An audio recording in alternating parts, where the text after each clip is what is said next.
Savvy regards once again to the staff of Nemata, student teachers in the Sacred Groves, as well as to guests and visitors to the campus. This is the main professor recording on the 22nd of June, 2019. This is the moment which, as you all know, is generally celebrated as the first day of summer, the day of the summer solstice. In the Gaian calendar, that is not the case, however. In the converted calendar, which is also known as Marita's calendar, Marita, M-I-R-I-T-A, the day of the solstice is not the first day of summer, but it's the peak day of summer, truly midsummer. So in Marita's calendar, summer begins around the 2nd of May and ends around the 4th or 5th of August. So the solstice, the 21st of June, is the midpoint between those 2 points, which are traditionally known as the cross quarter days of the ancient Celtic calendar.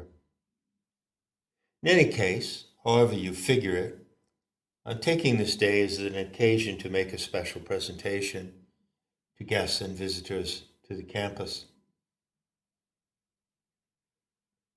I can tell you at the outset that the material I'm presenting to you today, in text and talk, is top priority. It's among the most important content. It contains some of the imperative features of the teaching that I present as a Gnostic and as a proponent of Gaian Tantra or planetary Tantra, as well as a proponent of Sovienic animism. So here we go. I'm taking a big step today in putting out this material. The title of the text is Against Universality, the Great Dissent. So I'm going to be talking to you about the Great Dissent. What is the Great Dissent? And how you might engage yourself with that event, because the Great Dissent is an event in progress. Now, I can assure you that this is a momentous undertaking for me. Try to take that statement on board. That being so, I know that it's even more a tremendous undertaking for you. And it's my intention, which I want you to know at the outset, not to make this matter difficult. It is a difficult matter. It can be an extremely difficult matter. But in starting this talk, I would like to make clear my commitment to all of you, staff and guests alike, that I'm going to do my level best to make this as little difficult as possible. I guess that's about the best way that I could state it. So what is so difficult? What is the problem here? What am I going to be tackling in this talk and the accompanying text? Well, quite simply, I'm going to be tackling the problem of how you perceive your own humanity as it relates to how you perceive the humanity of others. Now, you might not think that your perception of yourself as a human being, a member of the human species,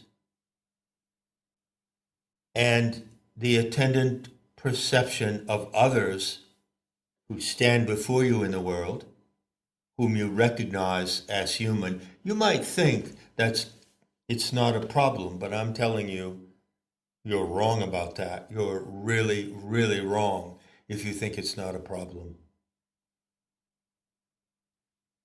So it's my intention to point out to you what that problem is, to point to the correction of the problem, well, to indicate the source of the problem, to describe how the problem originated, and to direct you to the solution to that problem, which entails nothing less than an entirely different way to perceive humanity. Not only the humanity in yourself, such as that be, but also, as well, the humanity in others. So I can assure you that this is some really deep shit we're getting into here, to use the language of the street. And you may wonder why I would choose to put out this material in a public access talk to visitors and guests of Nematta. After all, being such a steep problem, such a momentous and deep problem, you might think that I would reserve discussion of this problem and elucidation of problem and solution for veterans in planetary tantra and for those in the staff, the student teachers who show their commitment to my work by their material and creative participation. But no, it's not like that. You're here because of an interest in planetary tantra. And no matter what your grasp or comprehension of that may be, there's something I want you to know at the outset. Practice of planetary tantra not only involves, but requires a total revamping of your sense of humanity. And this is where it starts. I want to advise you that this talk and text together are just the introduction to the subject. But I've decided today that I am going to bring this subject in its full elaboration to everyone on Nematta and not reserve it simply for veterans or people on the staff. It is primary to your participation in planetary tantra that you should comprehend and face this problem about the perception of humanity. In order to prime you for that comprehension, I'm going to give you the leading clue going in. Before I say anything else, before I go into the text in any way, let me give you the leading clue, which tells you really what you will have as the takeaway of this instruction, this particular and unique instruction. So it goes like this. Whether you know it or not, you have been taught to perceive humanity in a certain way. And that way of perceiving humanity is so common to you that you don't question it, that you assume that it could not be otherwise. It's as if when you were born, someone placed a pair of glasses on you, like Google glasses. So you're a newborn child and somebody straps a pair of Google glasses on you, and then you grow and you get older and you get to be 4 or 5 years old or 10 or 20 years old, and you never know what it might be like not to have those glasses strapped to your head. What I'm going to tell you, beginning in this talk and in a couple of follow-up talks, is about how you have been subjected to a tactic of deceit. The way you see the humanity in yourself and the way you see humanity or think you see it, when you look at another human animal, is due to a tactic of deceit. And it's my intention to expose this tactic of deceit. So if I'm successful, you will then have an option, which will be, quite simply, oh, well, there's another way of looking at humanity. Well, I think I'll consider it, because I realize from what John said that the way I've been told to view humanity is wrong. You'll have that option. Secondarily, it's my wish that as a consequence of this particular line of Gnostic instruction, that you will see, as I do, and as some others around me already see, the total and complete imperative necessity for the collapse of Christianity. So there you have it. And on that happy note, let us proceed into the written material. At the top of the text is a photograph, one of many, many thousands that have been taken in various through various apertures, through various telescopic and photographic techniques, of the interior of the Orion Nebula. At the interior of this nebula is a tight formation of stars known as the trapezium. So the nebula itself is called M42, the Orion Nebula. And the trapezium is this configuration of stars, which you see there, in the form of a trapezoid or trapezium. Extremely famous in the realms of astronomy.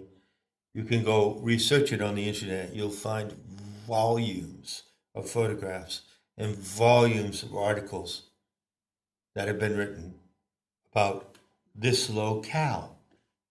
What you will not find in any of those articles is what you find in the Sophianic narrative, the fallen goddess scenario.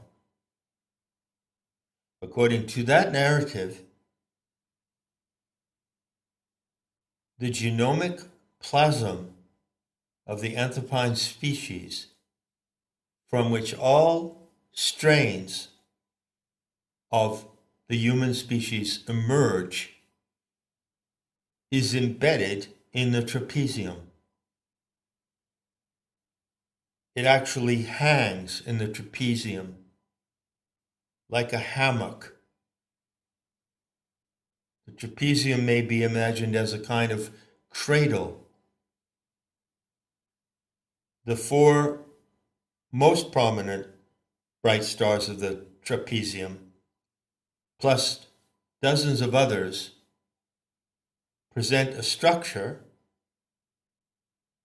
upon which the Anthropine genome is deposited like dew on a spider's web. And that is exactly how it looks, and that is exactly the analogy you can use to visualize this phenomenon. You know, in my elaboration of the sacred narrative of the mysteries, the fallen goddess scenario, I've been extremely careful to point out those aspects of the scenario which I draw directly from surviving sources, and I cite those sources meticulously. We can call that first degree material. Second degree material, I specify as elaborations or extrapolations based upon the sources. You get that difference? Not directly or literally found in the sources, but extrapolated from the sources, with great care, I must add. And then there is a third degree of material in the FGS, and that is novel or accessory material, which I have actually added. So I have added to the narrative, inherited from the Magi, the Magian order, the Gnostic schools, concerning the cosmology of our planet and the origins of the human species. I have added to that material the detail that the Anthropine genome is deposited in M42, the Orion Nebula. I do that quite simply on the basis of my investigations as a shaman. Well, my investigations as a shaman are exactly the same as the shamanic investigations of the Teleste, who initially developed the fallen goddess scenario. So even though I may here and there, very rarely, add a new element, as I've done here, I do so consistent with the method in which the narrative was developed in the first place. Clear enough? All right. So I've said in my little introduction, a little longer than I would like it to have been, that this topic is all about how you perceive humanity. Well, those who take an interest in the fallen goddess scenario, which is at the core of planetary Tantra, might also take a clue for their perception of humanity from the Petalia amulet. I've cited this amulet in a number of other units on Nematta. It contains, among others, these three lines. The lines are stated in the first person, I. That indicates that they represent the confession or declaration of someone who has undergone an initiation. In the lines preserved on the tablet, which is a thin leaf of beaten gold, inscribed with writing, the neophyte testifies to the experience of initiation in this way. I am a child of earth and starry heaven, but my origins are in heaven alone. You yourselves know this. So with those three simple lines, you already have a basis for the perception of the humanity in yourself and in others. You have literally a basis to perceive the origins of humanity, which are in heaven alone. And when you look at the Orion Nebula, which you can see with the naked eye, although you can't see the trapezium itself, but when you look toward that blur in the sky, located on the right thigh of the figure of Orion, who is inarguably the most widely known and recognized celestial constellation of all, you are actually looking at the location of your origins. So, moving on in the text, I bring up as a point of departure a most hideous citation from the mainstream media. And there you'll see that I've linked a 6-minute clip, and I've extracted in audio about 40 seconds from that clip. In those 40 seconds, you hear a hideous creature in the USSA government making a statement. She is objecting to the fact that the President of the United States referred to certain people as animals. Of course, in Gaian Tantric cosmology and in planetary Tantra, we consider ourselves as animals. So from our viewpoint, this is not an insult. We obviously have a completely different concept of animals than ordinary people do.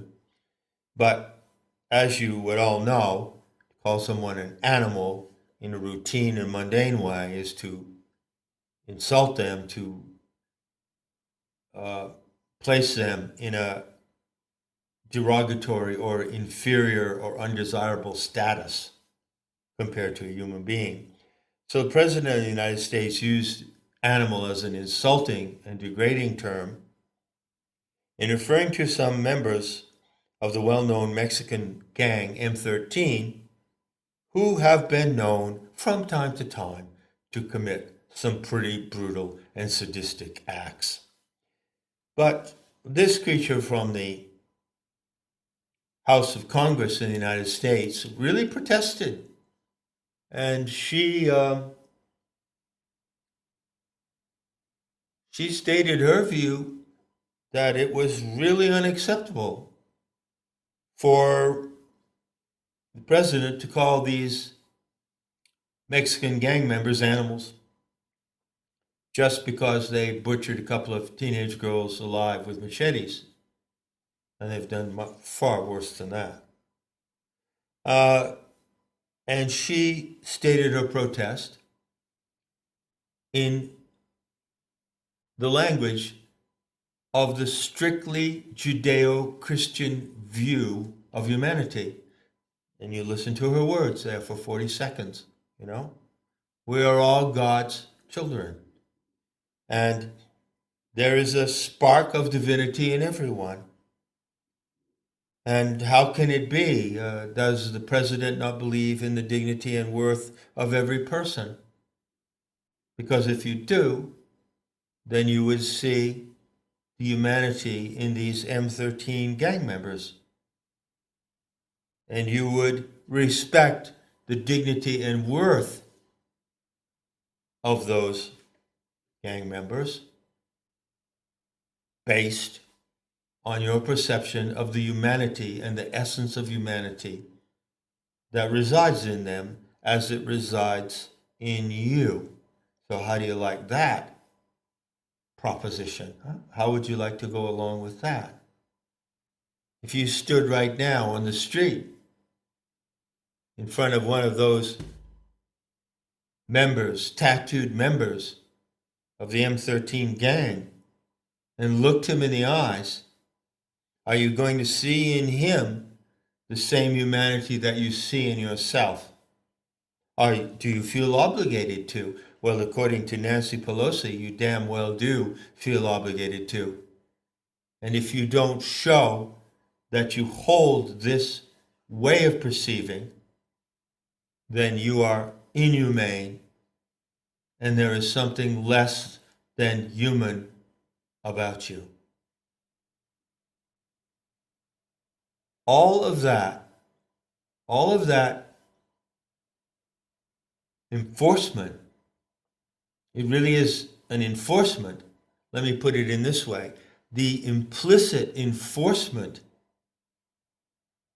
in the obligation to view humanity in that way is fundamental to the Judeo-Christian view of the human species. And it is just that view that has to be broken.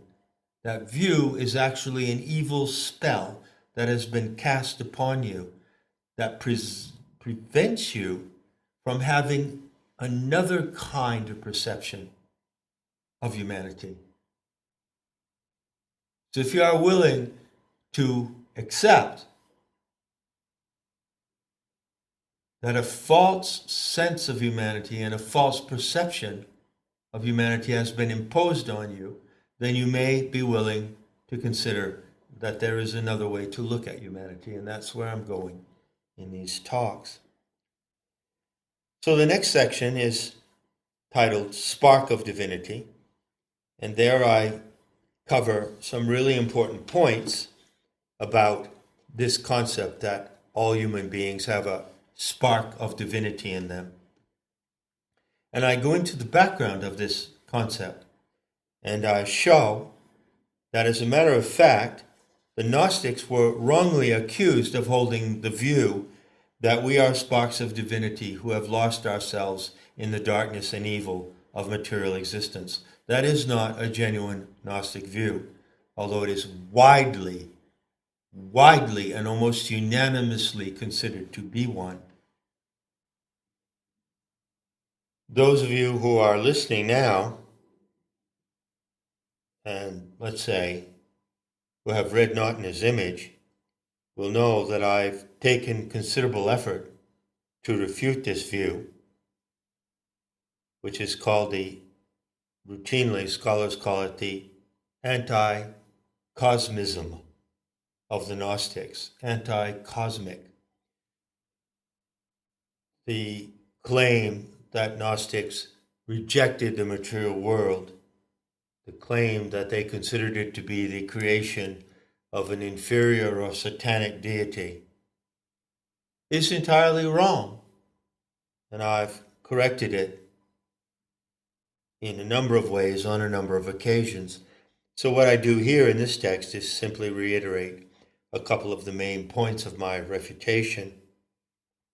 For instance, you will find in the Nag Hammadi materials, which are written in a Greek Coptic mélange, that there is a distinction between the use of the word cosmos and the use of the word kaz.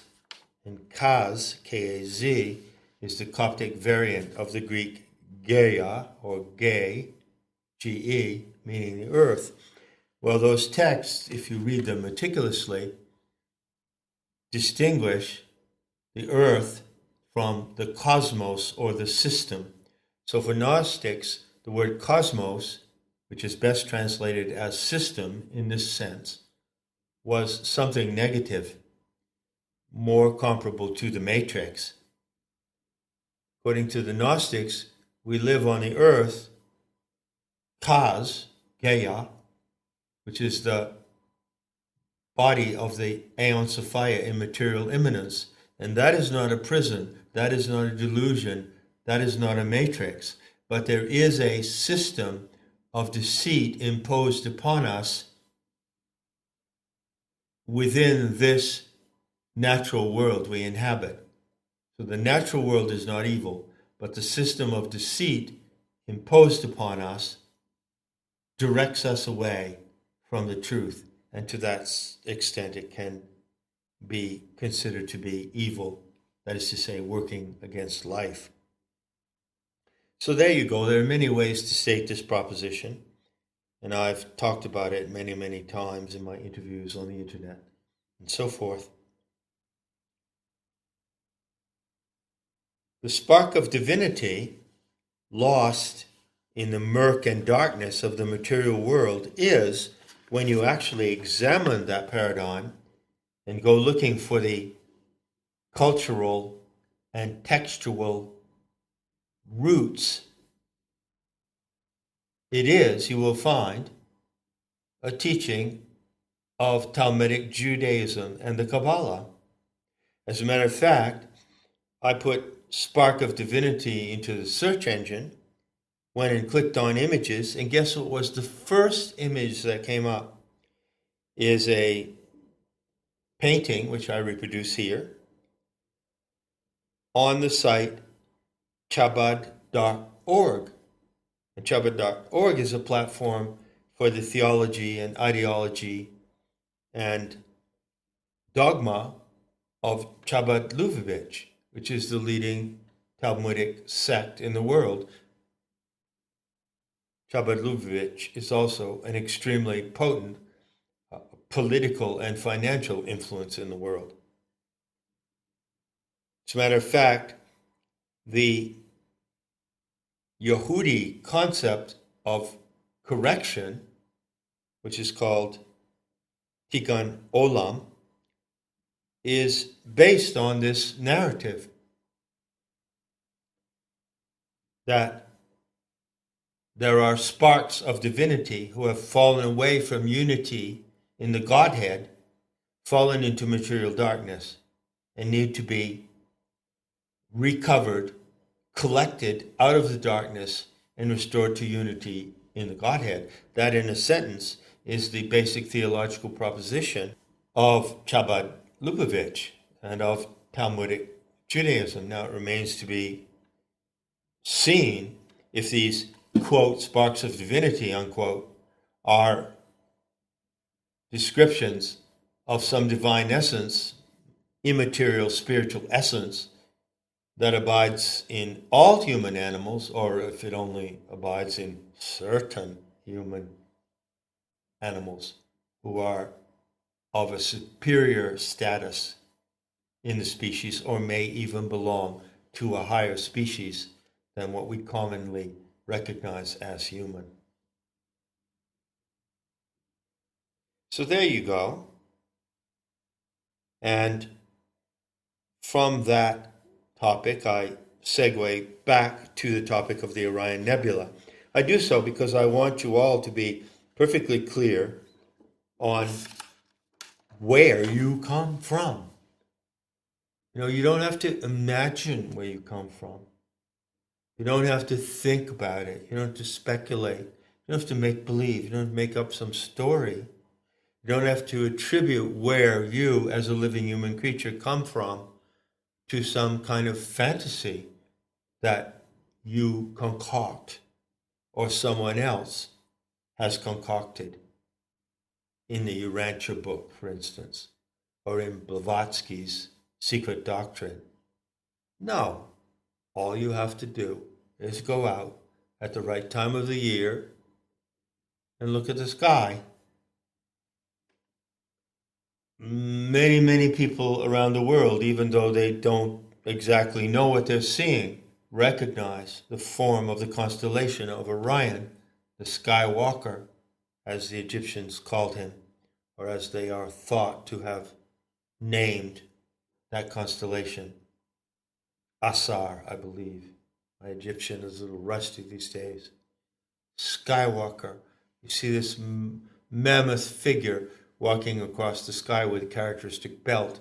And there, hanging down on the right side of the figure, on its right side, you see this blotch. That's the Orion Nebula.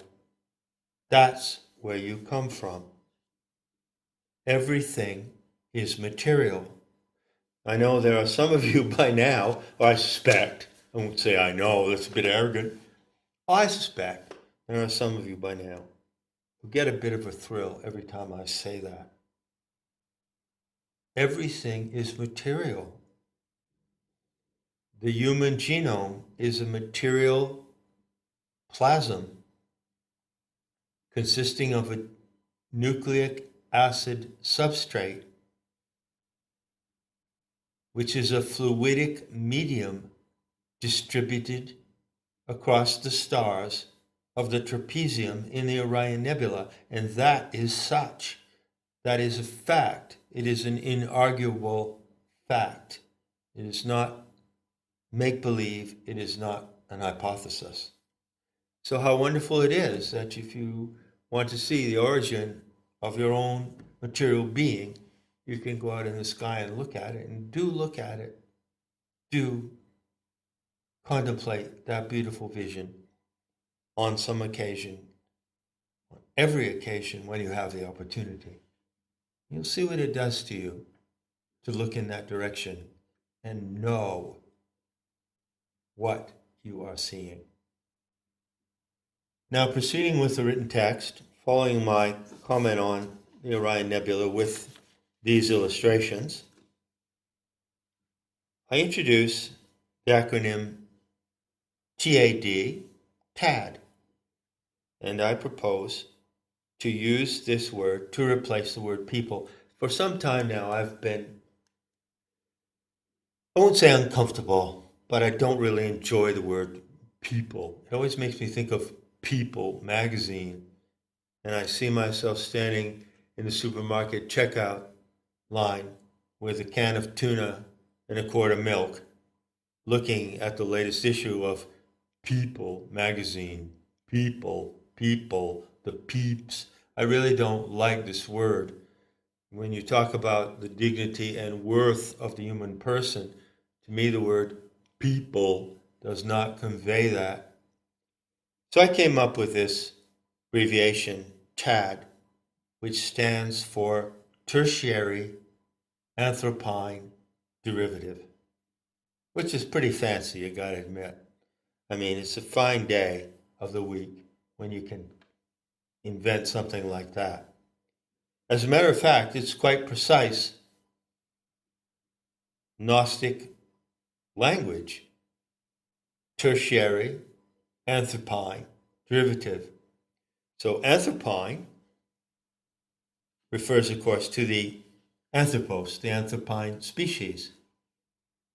Are you materially, right now, as an individual specimen, as a human animal, a single human animal, standing on 2 feet, with 2 arms and a head, like all the other human animals, unless they're born in a mutilated condition, are you the embodiment of the Anthropine genome that is suspended materially in the Orion Nebula? Well, yes and no. You are a derivative of it, but you are not a pure embodiment of it. Think of raw milk. Suppose that you never knew that raw milk existed and that it came from cows. Suppose you only knew that milk was a beverage you buy in the supermarket. There are people, by the way, who are in this condition, I can assure you.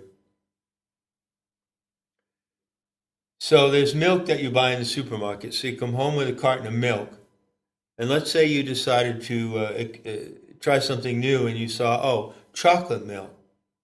So you come home with a carton of chocolate milk, you open it, you pour it out a glass, and you drink it. And what are you tasting? You're tasting pasteurized milk, probably milk that has been subjected to UHT, ultra high temperature for preservation, and it has chocolate added to it. So that milk is a derivative of raw milk. But you might not even know that raw milk exists. You have never encountered raw milk. Likewise, you have never encountered a direct, explicit incarnation of the Anthropine genome. You yourself are not that. You are a derivative. You are a racial derivative. You're a TAD, a tertiary Anthropine derivative. Why tertiary? Well, I explain in the text that the first condition of the Anthropos is its condition within the pleromic core. The fallen goddess scenario, sacred narrative, says that the human genome was designed. Let me get out of the passive voice. It says that 2 aeons, Sophia and Thelete, designed and calibrated the human genome in the galactic core. So the first time that the human genome was actually formed, it existed in the galactic core. Yes, there is nucleic acid in the galactic core. It's not exactly the same as nucleic acid appears outside the core, but it is the same substance. Okay? So that's the first degree of the genome, nucleic acid in the core. The second degree of the Anthropine genome is the nucleic acid outside the core.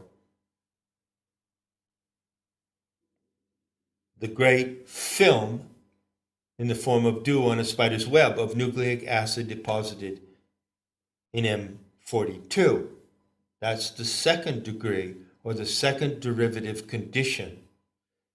Then, how does it happen that that genome in the Orion Nebula comes to propagate itself in planetary systems? Well, the propagules of the genome, which are like freeze-dried granules of coffee, if you will, granules of freeze-dried coffee, these propagules, they turn into propagules once they are drawn out of the nebula on fine filaments of plasmic electrical currents. And these filaments of plasmic electrical currents run through the entire region of the galactic arms. And the propagules of the Anthropos carried on these filaments eventually, sooner or later, by chance, find an hospitable planetary environment, because there are many, many planets in the galactic limbs. I'm talking about just our galaxy alone, the Orion galaxy as it's called. And so they drop into the atmosphere as flakes or grains, and they become fertilized by the conditions of the atmosphere, and this is how human beings emerge in the environment of a planetary laboratory. And that is the third condition, tertiary. So, let me be the one to break the news to you. You're a tad. I'm a tad. Everybody's a tad. People are tads. And I'm going to practice calling people tads and using that word instead of people, saying, well, some tad's this and some tad's that, and that tad's sitting over there in the corner sucking on a beer. It might have occurred to you that this particular term, this particular way of speaking of people, carries the allusion to tadpoles. And isn't it true that the male sperm that fertilize the woman and produce or reproduce the human species by what is called meiosis look exactly like tadpoles? So every one of you tads, including myself, is here because a spermatic tadpole managed to burrow its way into one of the ova, one of the eggs, that was sliding down the channel of the fallopian tubes of a woman. And that's just the plain facts of the case. Now you'll note in the text that I make a point, which I've already made before. I'm going to continue to emphasize. Bear with me if I get repetitive. Some things bear repeating. You are a derivative of the human species, appearing in a racial strain. No one embodies or can embody the genomic root identity itself. Do you see that? That is a material fact. No one can embody the genomic root identity. You can only embody a derivative, a racial strain of that identity. Everything is material, and what is true for the material is true for everything else as well. What is true for the material is true for the ethical, the ideological, and the psychological. if it is true for the material that no human being born of a woman, due to the unity of sperm and ovum, can embody the genomic root identity, if that is materially true, biologically true, then it is also true that there can be no truthful image of the Anthropos as a genomic identity. Nevertheless, you have lived all your life with that image, haven't you? There is an image unique in the world, an image of a man, a male member of the human species, who is said to embody the genomic root identity. And that image of Jesus, or of Jesus/Christ, the human divine hybrid, is a hateful deceit. It's not just a deceit, it's not just a lie, it's a hateful deceit that has been planted in the mind of the human races by a race that sets itself apart and hates them all. As I've said before, and I can only try to say it again as cogently and eloquently as possible, as I've said before, in the form of a question. If you receive the image of your own humanity from a group that places itself outside humanity and hates you, what could possibly go wrong? What could possibly arise that would harm you and defeat you in your humanity if you derive your image of humanity in that way, from that source? And I want you to be absolutely sure of one thing. If you do not take away anything else from this talk, you, every single one of you, and I'm speaking to you now, each to each, individually, you need to realize that your image of humanity, your sense of humanity, and your ability to perceive humanity when you look at other people and when you look into yourself has been given to you. It is not your own product. It is not the product of your own heart or your own sensibility or the powers of your own imagination. But, hold on. There is a way of perceiving humanity materially that can be all that. There is a way of perceiving and sensing humanity in yourself and others that can be your own product. But you can only achieve that on the other side of the Great Dissent. This challenge requires that you overthrow and reject entirely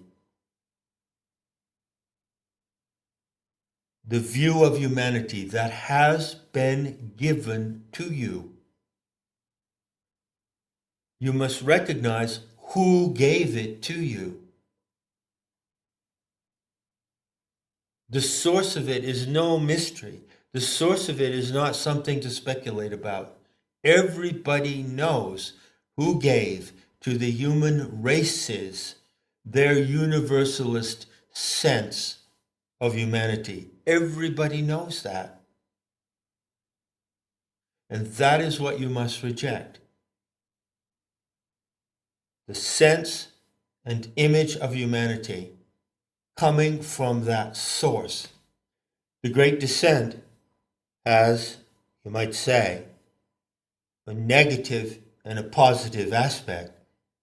It has a rejecting or defiant aspect.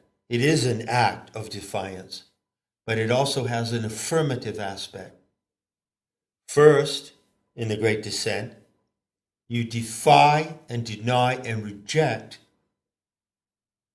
the sense and image of humanity that has been given to you. And then, in the affirmative aspect of this event,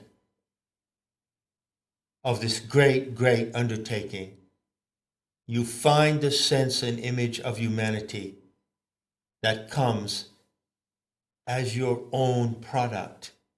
It's yours because you make it yourself, because you fabricate it out of the very material of your own soul and psyche, out of your intellect and imagination. It is your own creation. It is your own project and not something that you received from an alien source. So, if you're with me so far, and this is a steep haul. I think you can see that by now. If you're with me so far, we'll just go into the home stretch. I'll skim quickly over the remainder of the text. You'll note there that I bring up the issue of eugenics. I discuss the term salutary respect, which occurs in this remarkable citation from a book by the historian Arnold Toynbee and Daisaku Ikeda, who apparently was a Japanese intellectual. Remarkable citation. And in that passage that comes under the subheading of what human dignity, I point out that both Christianity and communism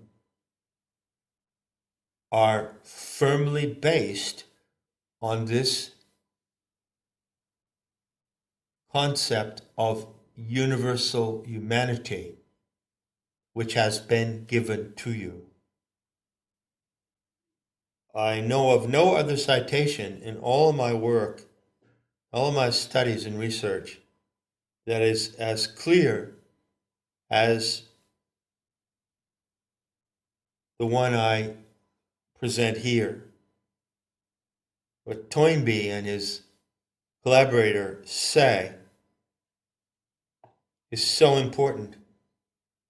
Communism is an outcome of Christianity. Of course it is. And communism is an outcome of Talmudic Judaism. Of course it is. And the concept of the proletariat, the internationale, that's a cliche, that's a meme from communism. What is the internationale? Well, it's the group of the mass of people who can be all lumped together no matter what country, what origin, what race they come from, what culture they were brought up in. They can all be massed together as an international or corporate body. And they are the oppressed. And communism claims to fight for the liberation of the oppressed and to bring justice to the oppressed. And that whole ideology and agenda crumbles before your eyes when the prop of universality is removed. This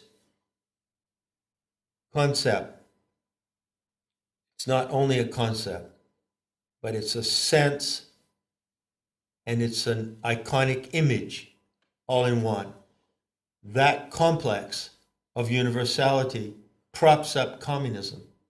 And it comes from Christianity. It comes out of the Judeo-Christian belief system and the Abrahamic religions. How does Islam factor into this equation? Well, I'll just give you a wild guess. Since Islam means submission, then everyone who submits and becomes a Muslim belongs to the same faceless corporate mass of humanity. So when one Muslim looks at another through the eyes of a Muslim, a follower of Islam, that Muslim sees a reflection of his or her own humanity in the face of the other Muslim. Can you see that? But what they see is an illusion and a lie.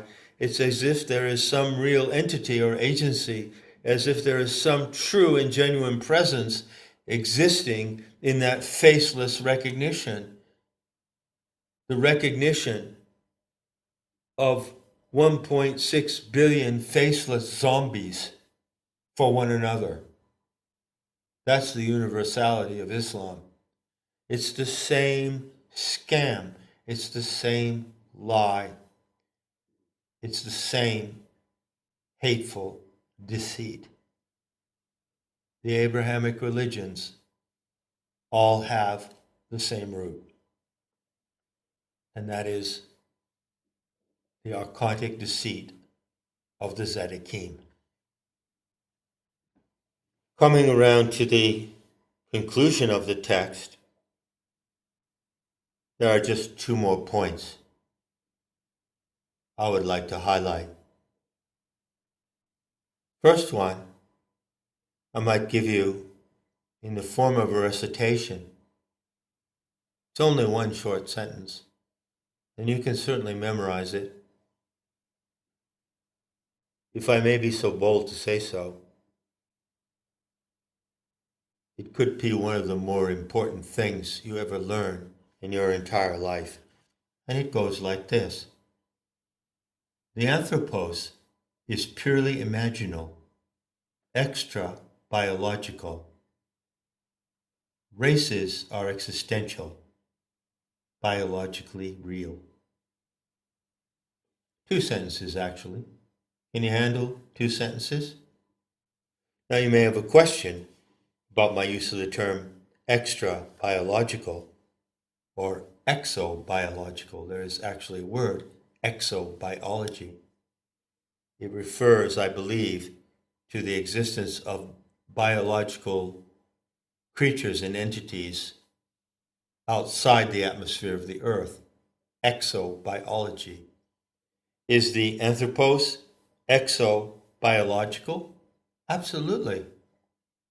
Purely on material terms. It is a plasm. It is a gently throbbing, well, gently on the scale of millions of light years, a gently throbbing membrane of a biological plasm deposited extraterrestrially, so it is exobiological, but it's still biological, it's still material.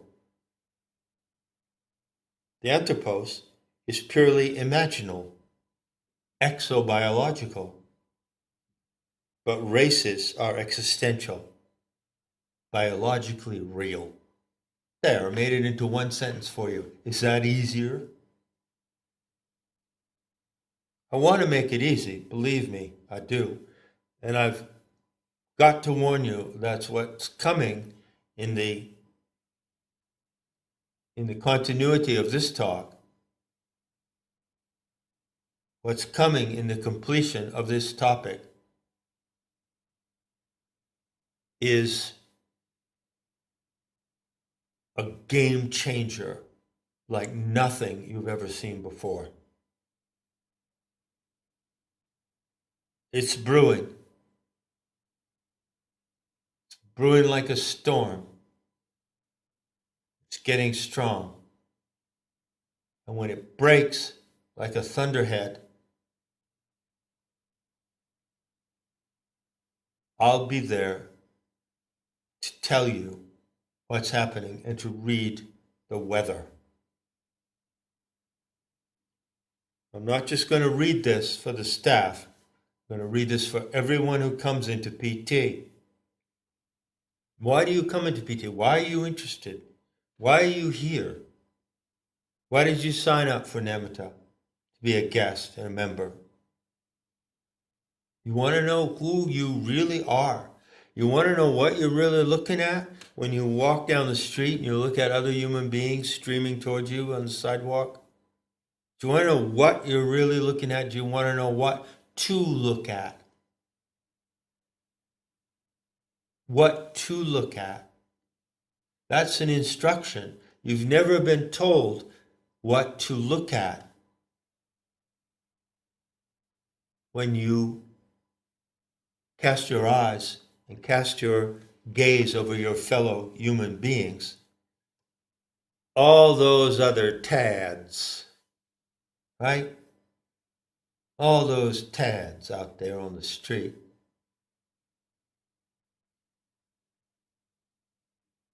The reality of it is, you have been told what to see in humanity, but you have not been taught how to see humanity.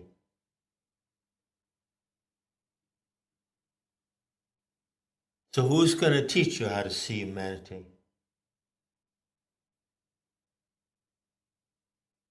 Well, that's an assignment that's bound to be rather unique, obviously. And so it goes to a unique entity, but actually it goes to a unique process. So the Maitreya can teach you how to see humanity, how to perceive it, and how to perceive the racial strains of humanity, and to know the distinction. But the Maitreya only does that by engaging you in a process of which you are also the source. You cannot undertake the process without becoming yourself a source for the process. This is how deep it runs, as the discourse now takes us in the direction of this great question, of this great challenge, the Great Dissent. So finally, I close on a text with an image, probably one of the top 5 religious images in the world, which is the sculpture known as the Pietà of Michelangelo. So there you have Mary, the Virgin Mary, the mother of the human-divine hybrid, who is said to embody the perfection and essence of humanity in a way that no other human being can.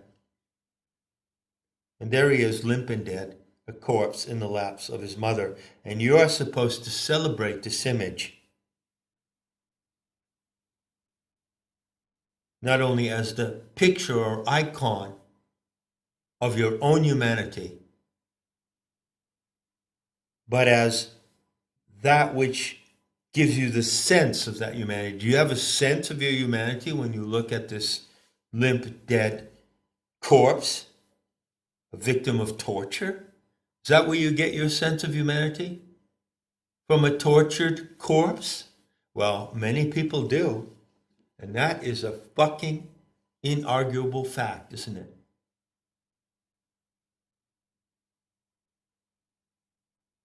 Just savor it for a moment. This is how far it's gone.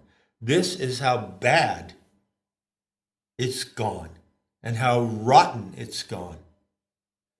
And people like Nancy Pelosi, and there are millions and millions of them, are operating in righteousness out of a sense of humanity that has gone totally rotten. As rotten as any fruit or any piece of meat that ever came under your nose. Welcome to Kali Yuga. It's a time of the most extreme decadence and degradation of humanity, but also the moment of spectacular and unparalleled realizations, which are sudden realizations, sudden and immediate realizations.